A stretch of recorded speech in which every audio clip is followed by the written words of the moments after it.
लो बच्चों, let's see the question. Match the following columns. Column 1 और column 2 को match करना है। इसमें ए दे रखा है dielectric ring uniformly charged, B दे रखा है dielectric ring uniformly charge rotating with angular velocity omega, C दे रखा है constant current in ring I, और डी दे रखा है I is equal to I naught cos omega d. इस वाले कॉलम 2 में दे रखा है constant electrostatic field out of the system, second दे रखा है मैग्नेटिक फील्ड स्ट्रेंथ, थर्ड दे रखा है इलेक्ट्रिक फील्ड, फोर्थ दे रखा है मैग्नेटिक डाइपोल मूवमेंट। तो आपको ये ए बी और सी के ऑप्शन यहाँ ऑप्शन ए में 2 3 4 3 4 1 4, बी ऑप्शन 1 2 3 4 2 और 4, ऑप्शन सी 1 2 4 2 4 2 3 4, ऑप्शन डी 2 4 2 4 2 3 4 और 2 4। These are the option. So let's see the key concept of this question. The key concept of this question is that बेटा कि आपको dielectric समझ आना चाहिए। डाइलेक्ट्रिक क्या होता है? Simply an insulator unable to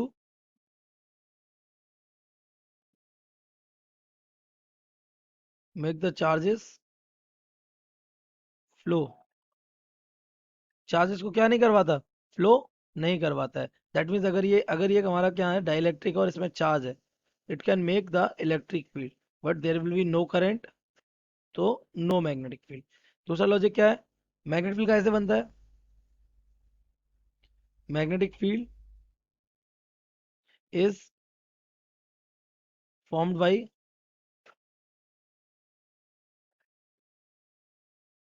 current. कैसे बनता है? करंट से बनता है। तो एक एक करके देख लेते हैं। तो ऑप्शन सबसे पहले ए देख लेते हैं। तो देखो क्या लगा है, डाइलेक्ट्रिक रिंग यूनिफॉर्मली चार्ज। एक रिंग है और ये कैसी है? यूनिफॉर्मली चार्ज है। और ये बना किसका है? डाइलेक्ट्रिक का। तो इसमें करंट होगा, करंट विल बी जीरो। तो करंट जीरो होगा तो क्या बनाएगा? केवल केवल इलेक्ट्रिक फील्ड बनाएगा। वो भी कैसा? यूनिफॉर्म बनाएगा। ठीक है, तो यूनिफॉर्मली इलेक्ट्रिक फील्ड बनाएगा। बी वाला अगर देखें, बी वाले में क्या हमारी डाइलेक्ट्रिक रिंग है, चार्ज भी है, लेकिन ये कर क्या रही? This is rotating, rotating with angular velocity omega. तो charge is in motion,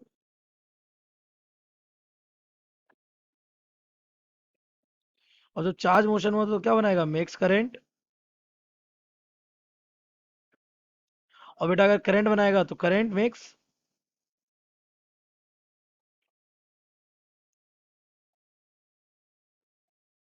magnetic field. क्या बनाएगा? Magnetic field. अच्छा, इस लूप की मैग्नेटिक फील्ड बनते कैसे हैं? तो लूप जब बनेगा तो मैग्नेटिक फील्ड होता है हमारा, अगर जैसे करंट बन रहा है तो एक साइड हमारी क्या होती है? जैसे करंट इसमें इस तरीके से बन रहा है ना, तो ये साइड अगर आपकी नॉर्थ पोल होगी तो इस साइड क्या होगी? South pole. ये किसकी तरह बिहेव करेगा? ये बिहेव करेगा किसकी तरह? डायपोल की तरह भी। किसका डायपोल? Magnetic dipole. नाउ अभी हमारा जो सी वाला पार्ट है वो क्या है? सी वाले पार्ट में क्या है? एक रिंग है और उसमें कांस्टेंट करंट चल रहा है। सेम है, ये वाला बी की तरह ही हो जाएगा बिल्कुल। करंट चल रहा है तो मैग्नेटिक फील्ड भी बनाएगा, और मैग्नेटिक फील्ड बनाने से एक नॉर्थ होगा एक साउथ होगा, तो क्या बनाएगा? डायपोल भी बनाएगा। अगर मैं डी वाला केस देखूं, तो डी वाले केस में करंट गिवन है आपको, क्या? I is equal to I naught cos omega t. तो ये करंट कैसा है बेटा? वेरिंग टाइम डिपेंडेंट करंट है, तो करंट होगा change.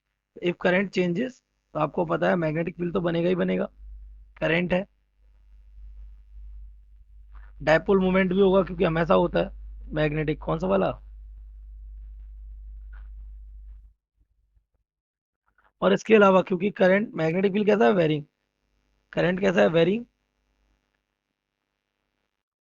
But current is changing. Current changing है तो मैग्नेटिक फील्ड भी कैसा होगा? चेंजिंग। और changing magnetic field makes the changing electric field. तो इलेक्ट्रिक फील्ड भी यहाँ होगा, तो यहाँ पे एक हमारा इलेक्ट्रिक फील्ड और बढ़ जाएगा। तो अगर मैं यहाँ पे अगर ऑप्शंस बनाऊं, A B C D, A match कर रहा है केवल फर्स्ट वाले से, बी मैच कर रहा है हमारा, बी मैच कर रहा है हमारा किससे? 2 से और 4 से। सी भी मैच कर रहा है हमारा 2 से और 4 से, क्योंकि ये करंट कैरिंग कंडक्टर है, इसमें भी करंट था। और डी हमारा मैच कर रहा है 2 और 4 से, तो कर ही रहा था। एक एडिशनल में ये इलेक्ट्रिक फील्ड वाला थर्ड वाला भी बढ़ गया है ना। So correct option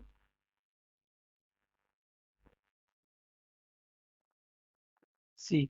I hope you have understood it well. Best of luck.